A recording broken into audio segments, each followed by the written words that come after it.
这证明人和鬼也是可以生猴子的。我直接跑进 3S 级诡异副本里，一把抱住副本 buff， 温柔地对他说：“老婆，你瘦了。为了我们的孩子能享受到来自爷爷奶奶的疼爱，我又跑到人人避之不及的诡异夫妇家里，对着他们喊爸妈。”此时房间内的屠夫一阵愣神后，提着巨肉刀朝我走来。你喊我们什么？我对扑面而来的血腥味视若无睹，只是认真盯着屠夫道：“他们说我的家人在这个副本里，你们不是我爸妈吗？”屠夫突然露出一个狰狞的笑容：“是，我就是你爹，乖儿子，进来吃饭了。”这一刻我眼睛不自觉地变红，这么多年了，我终于找到自己的家人了。虽然爸爸身上有股难闻的血腥恶臭，但我绝不会因此嫌弃他。这时，一旁正在缝补皮肉的护士也停下手中的动作，对我似笑非笑地说道：“乖儿子，你看你衣服都破了，一会儿吃完饭妈妈给你补补。”我强忍着不让眼角感动的泪水流下，咬着嘴唇重重地点了点头。这还是我第一次感受到来自家人的关心。我小跑几步来到桌面，放下手中的手提箱。爸妈，我这次回来还给你们带了礼物，不知道你们会不会喜欢。两个诡异突然警惕地看向我，一副随时准备出手的样子。我自顾自地打开箱子，拿出一瓶进副本之前偷来的藏酒，递到屠夫面前。屠夫的眼睛里闪过一抹迷茫，自我进门开始，他就没从我身上感到一丝的恐惧，甚至现在还一脸期待的希望得到自己的夸奖。沉默半晌后，屠夫拧开瓶盖，顿时一股浓郁的酒香飘散开来，与屋内的刺鼻味道混杂在一起，难闻又怪异。屠夫面色有些复杂的道：“好酒。”接着我又从手提箱里取出一个镶嵌的蓝色宝石的项链，小跑来到护士身后，认真的帮他把项链戴好。美丽无瑕的蓝宝石项链和护士满是血污的身体形成鲜明对比，但我却真心的夸赞道：“真漂亮。”两个诡异对视一眼，眼中都是一片迷茫。护士恶灵扭着身子走向餐桌：“先吃饭吧。”这时屠夫已经端着一盆恶心的肉糊放在桌上，他看了眼桌上的酒，略微思索后将其直接倒入桌上那盆肉糊中，粘稠的肉糊被稀释成恶心的肉汤，气味也变得更加难闻。然而我却眼睛一红，鼻子发酸，我自然是能闻到那肉糊的腥臭味的。爸爸肯定是怕我吃不惯，才把酒倒进去去腥味的。而直播间的观众见我一副快哭了的表情，都是叹了口气，我还以为精神病真的不会害怕呢，这下的眼泪都出来了。被诡异当成玩具戏耍，真的还不如早点死了干脆。另一边，我直接一屁股坐在餐桌旁，屠夫舀了一碗浑浊的肉汤递给我，我礼貌地接过碗，开心地道：“谢谢爸爸。”再次听见这个称呼，屠夫的动作明显顿了一下：“你喜欢就好。”这话如一阵暖流淌进我的心底，自己家人做的饭，我怎么可能不喜欢呢？更何况在精神病院的这些年，比这根恶心的东西我也没少吃。而在我端起碗的这一刻，两个诡异以及直播间无数观众的目光全都聚焦在我身上，他们都在等着看我呕吐的一幕。然而我一碗肉汤下肚后，爽快地打了个嗝，接着又高举空碗，一脸满足的道：“爸，再来一碗。”屠夫真的有些傻眼了，一开始他确实抱着过家的心思，他们这些诡异是靠吸收人类的负面情绪来成长的，所以只要附近存在哪怕一丝的恐惧情感，他们都能感受得到。但他没有从这个人类身上感受到丁点熟悉的负面情绪，他感受到的只有感动、幸福和欢喜，这还是他第一次感知到这种情感。他接过碗随口问道：“这些年你是怎么过的？”但突然他盛汤的手微微一顿，因为在他问出刚才那句话后，他又闻到了熟悉的痛苦和绝望的气息。这些年过得还好啊，虽然稍微有点苦，不过我找到你们了，一切都会变好了。又一碗肉汤下肚后，我满足的打了个饱嗝。吃饱没？没吃饱再给你加点。我使劲的点点头道：“吃饱了。”那让你妈妈去给你收拾一间房间。护士闻言点点头，起身上了2楼。我的情绪变化他自然也是能感知到的，而且屠夫做的饭那么难吃，那孩子竟还能一脸幸福的连吃2碗。想到这里他猛地一怔，他立马反应过来他们的食物并不适合人类，等会得提醒下屠夫，必须弄点人类吃的正常食物了。突然他收拾房间的动作猛地顿住，什么鬼啊，自己和屠夫这是养了个人类当儿子。接着他又无所谓的一笑后继续收拾房间，再将一地的干尸丢到另一个房间后，他才发现屋子里空荡荡的，除了一张床外就什么都没了。他有些尴尬的挠挠头，接着打开窗户直接跳了出去。虽然他感觉儿子不会介意，甚至是会感到幸福，但他还是想给他准备一套干净的被褥。此时直播间的观众已经炸了，因为他们看见我在干了2碗肉汤后，竟和屠夫坐在沙发上开心的聊起天来。哎呦，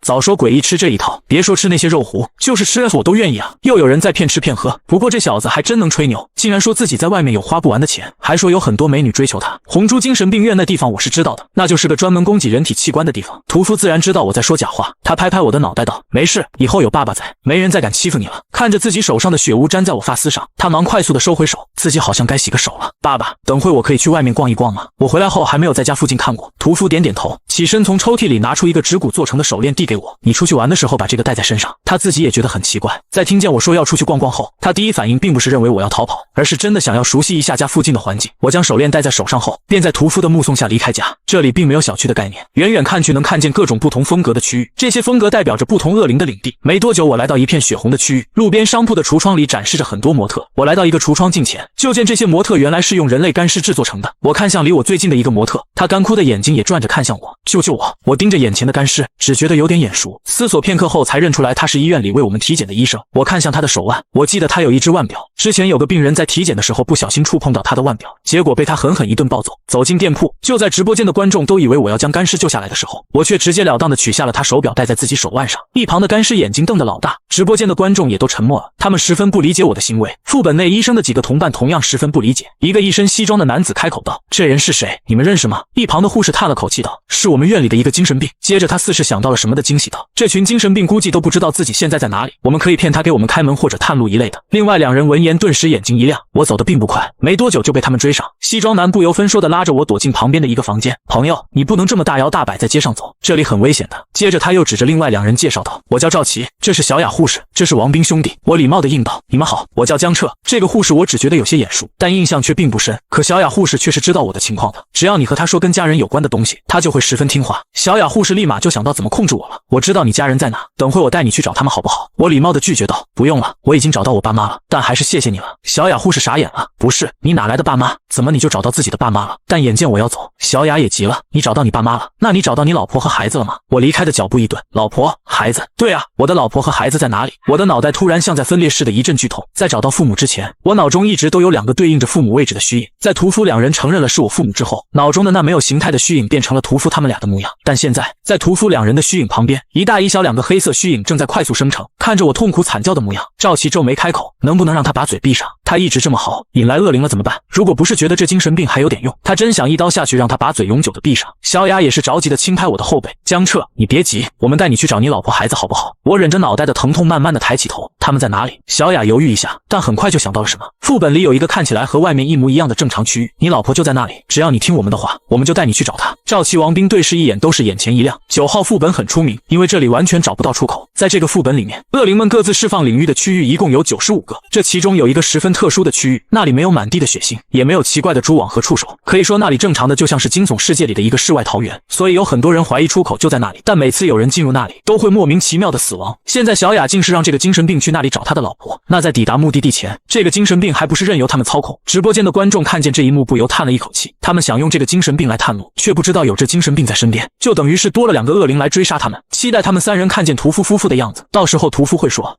我的猎物怎么从1个变成了4个？你是会有4分裂吧？”见我平静下来，担惊受怕的三人都是松了一口气。走吧，我们带你去找你老婆。赵琪说完就忍不住想笑，他还是第一次这样一本正经的哄精神病。我看着几人所行的方向，并不是自己来时的方向。那个地方远吗？赵琪揽上我的肩膀：“不远，只需要3天就能到了。”他丝毫不提副本3天就会结束的事情，到时若是找不到出口，所有人都将会被抹杀。我停下脚步摇头道：“不行，我现在不能跟你们走。”为什么不行？你不想去找你老婆了吗？我继续摇着头道：“太远了，我得跟爸爸妈妈说一声，要不你们跟我一起去吧，跟我爸妈打一声招呼后我们再走。我相信爸妈会同意我去找老婆的，毕竟那是他们的儿媳。”赵琪皱起眉头，他拉着小雅走到了一旁。他说的爸妈不会是其他求生者吧？小雅的脸色同样的难看，应该是有其他求生者自称他爸妈控制他了。不过现在找老婆成了他新的执念，不如我们就跟他去见一面，见一下也好，说不定可以一起行动呢。王斌并不在意队伍里家人，他对自己的身体素质很自信，一旦遇到危险，落在最后的肯定不会是他，反而队伍的人数越多，对他越有利。三人讨论好后回到我身边：“走吧，我们陪你一起去见你爸妈。”我心中一喜，这可真是皆大欢喜。我欢快地迈动脚步走在前面，我都有点迫不及待地想要给爸妈看看自己交到的新朋友。走了10几分钟后，身后突然传来一道厚重又粘稠的脚步声，这让三人后背的汗毛瞬间就立了起来。紧接着连话都不说一句，三人直接就迈开脚步跑起来。之前所有的算计在这一刻都消失殆尽，此时他们的脑海只有一个想法，那就是逃命。小雅尽力跟上两人的速度。江彻怎么办？都这个时候了，哪还顾得上管他死活？妈的运气真背，又被恶灵找见了。早知道先问问他另外一批人在哪了。我疑惑地看向几人，怎么好好的突然就都跑了呢？这时恶灵已经来到了我身边，但他只是淡淡的瞥了我一眼，就从我旁边擦身而过。他其实早就发现了我的存在，同时他也感应到了我身上手链的气息，因此他专门跑去询问屠夫。屠夫表示只要他不动那个带着手链的，其余人都无所谓。但突然那恶灵折返回来，疑惑地朝我的位置嗅了嗅，我也疑惑地看着他，重点是他的下半身，就见8条张开的猪腿几乎占据了大半街区。蜘蛛恶灵一开始也只是好奇屠夫的猎物长什么样子，之前几人在一起，各种恐惧的味道混杂在一起，他也分不清是谁的。但等另外3个猎物跑远后，他才猛地发现屠夫的这个猎物竟是没有丝毫恐惧的情绪，这猎物的等级也太高了吧，怪不得屠夫要将此人标记放养。这种人一旦产生恐惧，那肯定是大补啊。但他也知道自己不是屠夫的对手，如此就只能便宜屠夫了。他又深深的看了我一眼后就继续朝三人追去。此时我也小跑起来，我还指望着他们带我去找老婆呢，可不能将人跟丢了，所以此时副本里的画风就显得十分诡异。三个人类跑在前面，恶灵不疾不徐地跟在三人身后，而我则是小跑着跟在恶灵后面。恶灵时不时地发动蛛丝，在任由他们奋力挣脱后继续逃跑，他很享受这种追猎的快感。赵琪有些恼怒地开口：“不是，那个江彻这么快就死了吗？连拖住恶灵一会儿都做不到吗？”他们不敢回头看后面究竟发生了什么，生怕这么一耽搁就被恶灵抓住。当又一条蛛丝粘住赵琪时，他彻底的忍不住了，从后腰处掏出手枪瞄向跑在最前面的王斌。跑在他后面的小雅自然看见了赵琪的动作，但他却紧闭着嘴没有说话。如果王斌不死，那死的就只能是跑得最慢的自己了。下一秒，随着砰砰两声枪响，王斌整个人直接失去重心扑倒在地上。赵琪，你个贱人，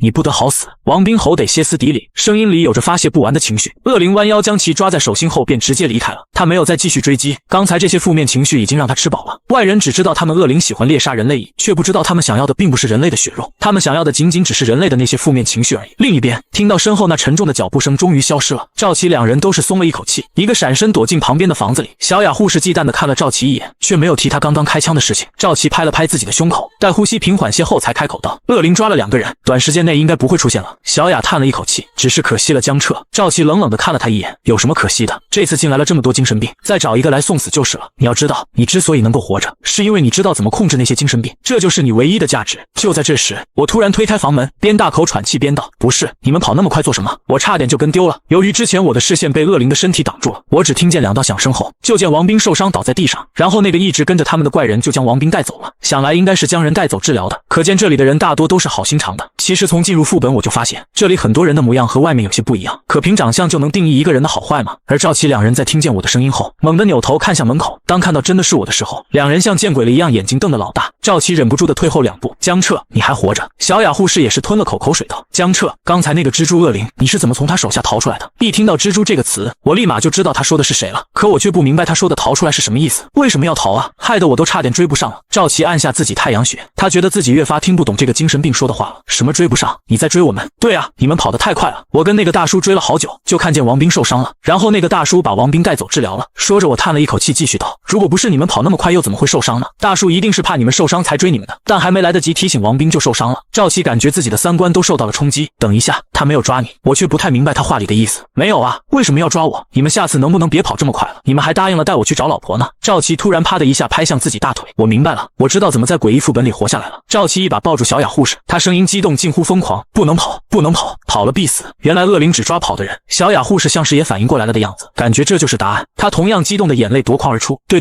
不能跑。我疑惑的看向激动的两人，所以你们为什么要跑啊？赵琪重重的拍下我的肩膀：“不跑了，以后都不跑了。”赵琪感觉这精神病虽然脑子有问题，但绝对是他的福星。走吧，我们先去找你爸妈。而直播间的观众此时都傻了。不是，这几个人，他以为是这个，另一个以为是这个，实际又是那个。不行了，让我先缓缓。妈的，我真的要笑死了。这下副本真的不能和精神病走一起，因为你根本不知道他在想什么。所以赵琪他俩现在是上赶着要去见江彻的爸妈，好像是这样的。我猜屠夫肯定会说，我就知道这小子出去后绝对会回来，但没想到他还知道给爸妈加餐。而此时另一边的蜘蛛恶灵感应到远处3人又开始在雪地上前进，而他们前进的方向正是屠夫一家的位置，但他并没有去追，因为他跟屠夫说好了互不干扰，即便猎物跑到了对方的地盘，而他脚下的王斌在他蛛丝的包裹下正逐渐变成干尸。此时王斌的眼睛里满是绝望，在生命弥留之际，他听见头顶传来一道沙哑尖锐的声音：“你想要报仇吗？我可以放你回去，你去把他们带到我面前，然后你们一起死，怎么样？”另一边，我带着2人朝着来时的路走去，脚下粘稠的血液越来越浅薄，当地面变成焦土之后，赵琪2人小小的松了一口气，没想到他竟然真的认路。是啊，这边应该安全了吧？赵琪摸了摸自己后腰的手枪，现在要和另一个团队会合，他感觉自己应该可以占据上风。你爸妈在哪呢？我指着最中间的那座独栋小楼说道：“应该在家里吧。”越往家的方向走，